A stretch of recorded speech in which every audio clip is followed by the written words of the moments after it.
jewe icyo gihe cyantega amarangara nari mu buruhuko,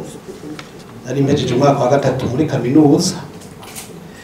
Ku bibazo mwatubajije biragoye kugenda systematiquement, kumbure umuntu ariko aravuga kuri icyo basanga yinjiye no mu kindi kibazo. Jewe ku byo nabonye n'amaso yiwanje, ibyo numvise novuga ibyo bavuzwe mu radio, ibyo nabonye nabyo n'amaso yiwanje nibyo noheza nkagira icyo ndabivuzeko. Kumbure nkagira n'umwihezo très synthétique. Mu bibazo mwabajije ikibazo cy'imigenderanire y'abanyeshuri mu mashuri yo mu yafise ama internat. Jewe nari kuri kaminuza y'u Bujumbura, niga n'abahariya muri campus Kamenge. Ijoro rya 26 ukwezi kwa kane twari duhagaze. Byagenze gute? Icyo gihe tuvuye muri restaurant ku mugoroba, twasanze amaduye ya Kalashnikov mu makoridoro muri home. Turavuga ati ibiki. Uwo mwanya nyene hacaza umuntu avuye kumutanga ati burya rero ati uyu munsi ibara riragwa, baratumara. Ivyo navyo nibiki. On a décidé de passer la nuit blanche. Ntawaryamye. Hanyuma hariho umunyeshuri arwaye malaria babuza kugira injection kuri hospital militaire wo mu Burundi, abandi baramuherekeza. Bagarutse mu nyuma yaho hacaza abantu bo muri sûreté icyo gihe kibita documentation no munsi. Hanyuma ndabaza umugenzi w'ubututsi nibe yashaya bajya abantu baramuwacu ko twatwizigana baza kumuranga urya joro byari biki. Mweka ngo nabantu babahenze ngo ari bigwanisho biki biki mu gabo gusibyo. Taho. Bukeye lecteur de l'université yitwa Karolo Barnabé, si je me rappelle, yaraje muri campus Kamenge kugira ngo agerageze guhumuriza. Icyo gihe rero ce qui m'a frappé, hariho umuhungu twari twicaranye, lecteur ariko aravuga, aravuga ngo ayo na yawe, ngo urubanza rurasiba ntiruhebwa. Sha none ko rugahebwa ruzosubira ryari? Lecteur acara twinterpela ati ni jewe zijambo nta bundi nyine yuko avuga. C'était bon. Hanyuma buruko buragera, jiwe nduze shitse ruguru sanga hariho kubuntu abantu batarabana neza. Naje ndabona yuko ndi surveiller ukuntu. Mugabo ndabifatanye ni ibisanzwe. Twari dufise ishirahamwe ry'abanyeshuri ryitwa Association des étudiants de Kiremba AECA. Igihe cyose muri grande vacances twarakina pièce de théâtre kugira turonde udufaranga twifashisha. Hanyuma tuvuye muri théâtre tugaca turara muri soirée kubera bamwe bataha kure tubashobora kuronka bose indara comme ça abantu bagaza bataha lendemain. Icyo gihe rero le 6 twari dufise iyo représentation théâtrale. Mugabo tugira dutangure mustandera araza ngo hagarika ngo bintu le 6 y'ukwezi k'umunani. Mugabo le 5 donc la veille abasoda bo muri 4e bataillon d'infanterie niko bayita y'akambi y'Ingozi bagiye muri manevre muri biriya bice bya Marangara na Vumbi. Bageze ahantu bita Musumba uri kuraja ahitwa mu Gatobo gacuzamuka ubana uja mu Gakere. Bagenda bakoma karuru barasa, abantu barapanika cyane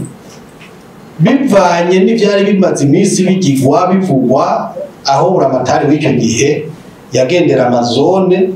hagenda yanosa yuko catastrophe igiye kwiyabata y'u Burundi kandi ko le premier responsable ari abantu bize. Ivyo nabimenye un jour en dimanche igiye Kiremba abantu bari kwikinga bagenda bavugana nyine ibyo Musitanteri Buramatari yari yavugiye mu Gatobo niho rero babivuga haba bashitse ngo abanyene bagwasaba jete tone ko ibyo bintu hanyuma pour rappel hano nabonye abo muri RTL niho muri murarondera discours ya Perezida Buyoya yavugiye ibururi itariki 23 z'ukwezi kw'indwi mu gihe bariko baramura ibisongerezi by'intwazangabo hariya ibururi muri icyo jambo yaravuze ngo je cite bagaza n'akandi kamwe k'abarundi bari kurusha bagomba gutera igihugu murarwana nko mwabanye kandi mugatsinda n'izambere ivyo murumva yuko quelque part le pouvoir hari ivyo yarizi cyane ari ivyo bari yateguye ivyakurikiye rero babasoda bashitse rero kwimarangara ivyo nivyo numvise navyo nemeza ubu barafasha abantu bashika 17 mwijoro hama ku munsi wa gatandatu baca batransfera Ingozi via Nyamurenza twebwe rero icyo gihe Rosisi ntibyatworoheye kugira ngo dukonvenge Musitanteri icyo gihe je naramubwiye ni n'ukuri aba bana murababona ngaha abavyeyi babo bazi ko bari hano kandi ko bararino jewe nta muntu ushobora kubasabira indaro bose mu ndabishobore ndagusavye tureke tukine pièce de théâtre twari twateguye mwari mubizi yaba hari ingorane twese twari twatuzibona nta ngorane tubona ngaha n'abandi ba fonctionnaire b'abagenzi b'abatutsi turafashanya Musitanteri atwemerera iyo representation théâtre turayigira hama tuja muri turara gutamba mu ijoro mu gatondo rero tuvyutse dimanche le 7 niho rero twabona yuko ibintu hari ibintu kindarepa twagiye kubimenya mu masaha yinde kujya saa 4 saa 5 normalement abanyamarangara baraza kurema isoko Ikiremba n'abanyakiremba baraza kurema isoko Imarangara Ikiremba na Marangara les deux centres ziri séparés n'umusozi munini yabitwa Nyamugari uwo musozi rero abanyakiremba bagiye Imarangara bavuga ngo bagiye inyuma y'umusozi uwo musi abantu bose babazanya ati mbega ko atabantu b'inyuma y'umusozi baje no musi nibiki hanyuma turataha twese nta muntu ivyo ari byo ku munsi wa mbere hari ibikoresho twatiye twabwiza gusubiza nari ifise umugenzi w'umuganda yitwa Michael Kintu yakora ku bitaro Kiremba w'umu electricien yari yagiye mu Marangara yeka muraba rero kujya tugire romize rupize niho yambwira ati ibintu narayimbonye Marangara ati ayiwanyi Burundi muravye nayo muramera nk'uwacu Uganda ntibyagenze gute wanyu ati wagira gutyo kumva umunyeshuri mwigana kubwiye ati je ndagiye mu ishamba ati tugeze gutya gatoyi intambara ibiradutse je nahunze ntazi ibiriko biraba ntazi bitazima do kwa isagise cyo musuyo fume ndiga mu Burundi ivyo bintu ndabifata uko hanyuma iyo somene irahera itariki 16 niho rero haza abayobozi muri commune baje gupasifia muri secretary wacu mugabo igituma baza gupasifia hariho panike mu bantu kuko nta muntu yaje Marangara nta muntu yavi Marangara nta wamenya hari ibiki urumva hari blackout ama iradiyo y'igihugu ntacyo yavuga abantu bakibaza qu'est-ce qui se passe abantu baja dans une peur morbide atawashobora kwisigura icyo gihe rero baje muri secretary wacu inama iri mu kurangira haza imodokari ya komanda wa district kera yari ntuzenye yari commandement ya gendarmerie au niveau ya province n'izina ryiwe sinobabesha ntaryo nzi sinono bavuga bamwita ngo ni Sonako ko bavuga iriko ngoma mitrailleze n'abasoda bambaye amashene hama hashitse abantu nyene bamwe bariruka abandi bagumaho mugabo bose bafite ubwoba arabaza ati nibiki baramubwira ati aha turi muri pacification ati mwe ni sawa ati mugabo hajya hafi y'Imarangara tugiye kuhaturira muzoyibona. Le lendemain mercredi le 17 jina nibereye muhira je n'avais pas bougé hageze nko mu saa 5 nusu saa 6 mbona abantu baza birukanka ubona amaso yavuye mutwe nkabona yuko harimo abo muri Nyamurenza mugabo ndabona nabandi bava muri zone Nyamugari narinzi iyo muri zone yo muri commune Marangara niho nahaye bandabaza nibega ibi nibiki ko abantu mbona bariko mwirukanka gutya marambira ati abasoda bari Kiremba barenze ko tabonti none nibiki umva ntibashaka kuvuga ngo umuntu aguye information umuntu nawe abonye abantu comme ça les troupes arirutse ntazi do kwa isese hageze nka saa 7 niho twumva rero kajugujugu mu kirere mugabo ukaraba mu kirere ntuyibone ama police zaprosha n'umuntu yazibona neza ko ari kajugujugu zari zivuye kote Kirundo ziraza zari zibiri hama zigeze hejuru ya Nyamugari zirahagarara hama ziruruka zica zironja la montagne Nyamugari imwe ikirinda direction Kanyaru iyindi cibaskira vers la vallée muri zone ya Nyamugari zitangura kurasa uwo muhingamo wose tukabona ibigwati bisha muri Marangara muri zone Nyamugari hanyuma mwijoro tukumva amasasu hakurya y'iwacu ahitwa Gatwaro mu gatondo nka saa 11:45 niho abantu bavuye Gatwaro bariko barahunga abambere baci iwacu batubwira ati naka baraye bamurashe naka baraye bamurashe naka baraye bamurashe barenganye tuza twumva Jomavu haruguru y'iwacu baca bashira position hirya ku mucamo yindi bashira indi position hakurya y'iwacu niyindi haruguru y'iwacu ku mashuri Ikiri niyindi hejuru mu Itaba iyindi mu Gatobo urumva Ikiremba ho yari nka poste de commandement yako kazone kote Nyamurenza naho nyene vyaruko ukumva umwanya wose n'amasasu avuga uwo munsi ndirwa ngaho ndaraho bukeye ku munsi wa gatanu mugabo entre temps twaramenye yuko hari abantu bari recherche aho ku mutumbi wacu indi liste y'abantu 17 hanyuma bose ubashobe kurongwa mbwira akamumenyesha mwakamenya inzira cyane undi akamenya inzira cyane bukeye rero 17 no 18 le vendredi le 19 rero hageze nko mu saa 6:30 gutya niho nabona patrouille y'abasoda equipe ya mbere iraza hariho n'umuntu nyene agenda bereka baraberese sinye muhiri wacu uyu mpungu twari kumwe mugabo uragaba barenganye haza inotre equipe nayo izana n'umuntu qui juste il y avait quelques 5-6 jours yari yampaye une révélation yantangaje yari umuntu badusanganwe twasangira inzoga kuva kera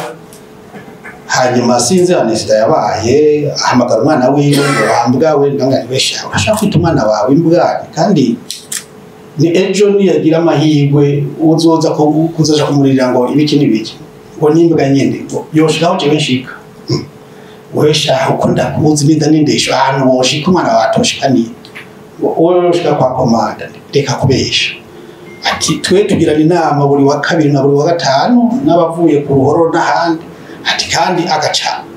anahana canya gategeka imodoka nzana numva ni wa muntu ateye amakehe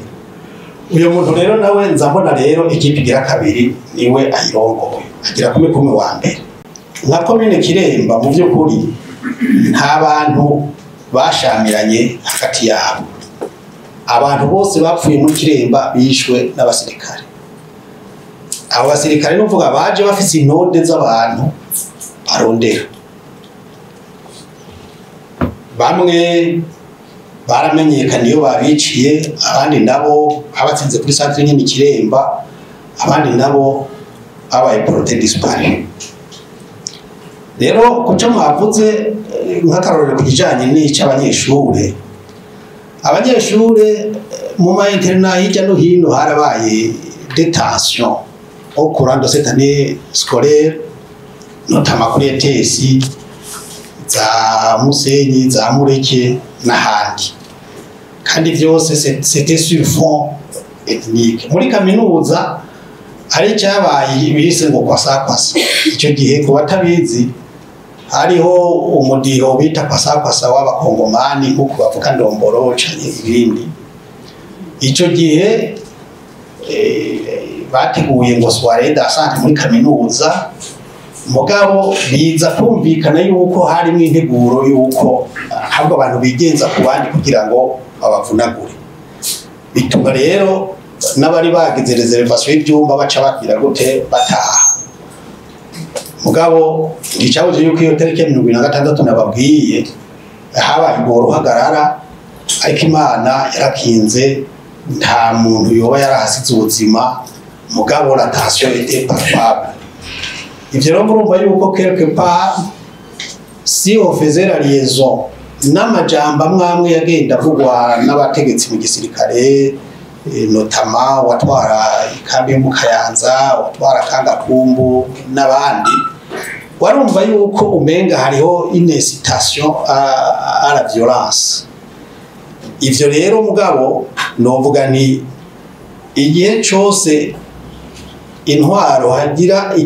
ingendo y'ukurenganya umuguru w'abantu imera n'imperuka haba akaga koga mu gihugu sinovuga ngo ibyabaye ntega marangara ngo ni ibintu byizanye gutyo byadutse ni nka konsekansi y'ibintu babayemo igihe kirekire cyo kurenganyana ibintu bamwe n'ibyo malheureusement abagwa mu mporero n'abantu bato kinoriye d'avoir avec l'exercice du pouvoir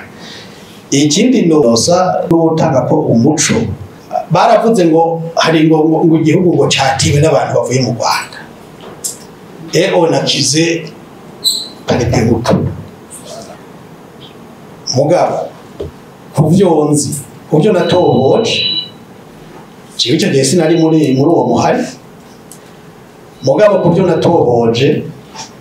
nta mugwanyi wa Paripehutu yabaho mu Rwanda imbere yuko haba abahungirayo mu 1991 mu kwezi kwa 12 ico gitero nta kuntu cyari kuva mu Rwanda ko nta bari kuba baje gutera n'ikindi nuko abasirikare nimba baragwanye n'abantu bateye ntihari kubura n'ibigwanisho bashobora gufata kandi babatsinze bakabaheraheza mugabo nta kigwanisho na kimwe igisirikare cy'u Burundi cyo kwerekana cyo bacaratoye aho hantu wavuga ko baba baragwanye n'abantu bateye bavuye mu Rwanda aha rero je noshima yuko abantu tugerageza kwiyugurura kugira ngo les esprits zibe libérés ntitube two kirita ibintu je regrette ko abarundi bagiye arusha bagasezerana ko habaho kwandika gushasha histoire y'u Burundi tukaba tugeze no munsi atana page imwe yako kahise yoba yaramvikanye ko yandikwe umuntu wese akagumya ivyiwiwe mwese akagira sa version ibyo navyo biri mu bintu kwihandicap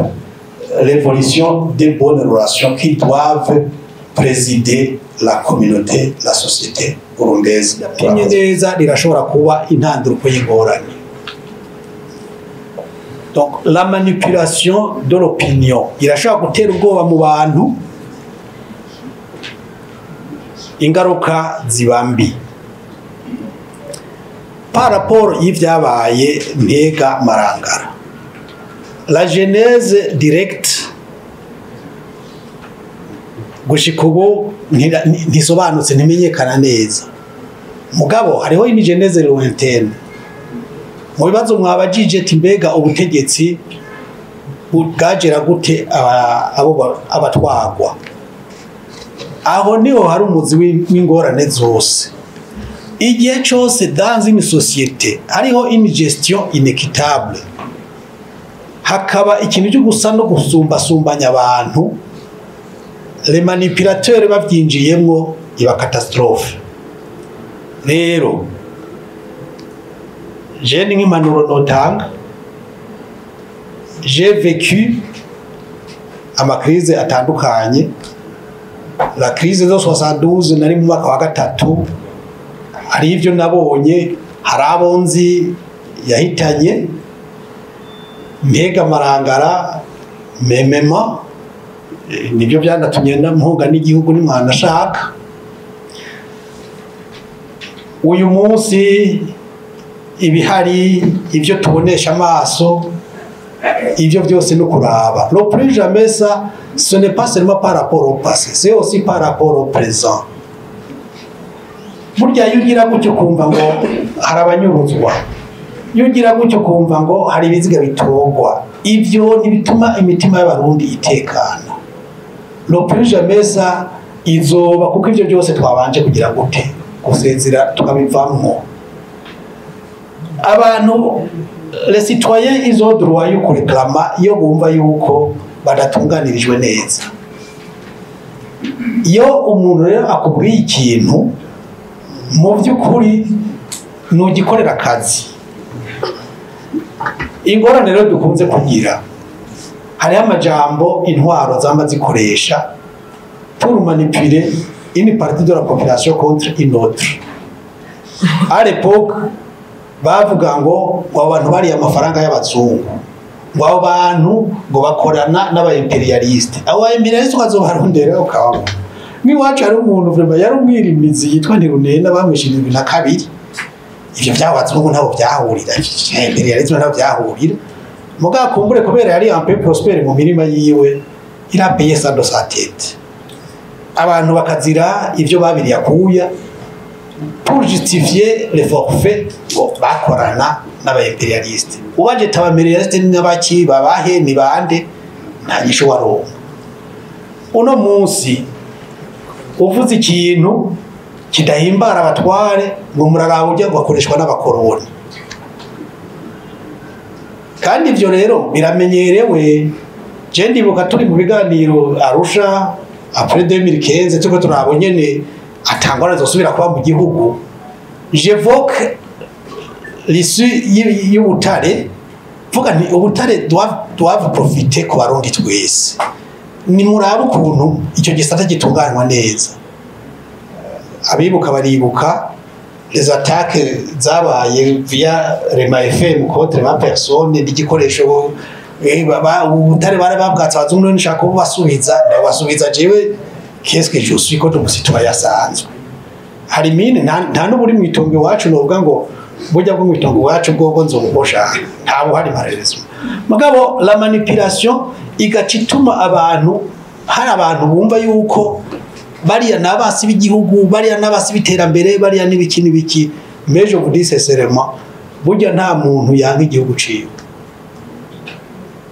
Umuntu ashaka kuba ikigaba nkuko n'umwana b'ikigaba imbere y'umuvyeyi wiwe. Mugabo umwana wese arakunda umuvyeyi wiwe,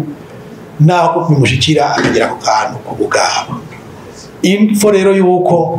abatware bamenya quel discours utiliser kugira ngo ntibamonte une partie de la population contre une autre. Kuko mu maprélude yizo ngorane tubona, les crises majeures nk'izo za Marangara, Ntega canke izindi, haba habanje kuba une manipulation de l'opinion. Nababwiye le discours twumvana abarongozi mu gisirikare, nababwiye le discours do uyoya ko igihugu bwakazagira giturire nakandi kawe k'abantu, areshirishira muzomenya ukuri uko ariko. Sino barambira rero, c'était juste ça pour faire ce clin d'œil ijwi ryanyu ndazi yuko rishikira abatari bake abantu le discours manipulateur nibayireke ibibazo muri societe kubaho birasanzwe kandi abantu kuvuga ibibazo n'uburenganzira le droit d'opinion il consacré par la loi burundaise ikibi no kutukana abantu ro bashikirije ivyiyumviro byabo akababakiye nibikorerwa akazi mugabo abantu nibace baba etikete yuko ari bikoresho cyane ko ari abasi igihugu murakoze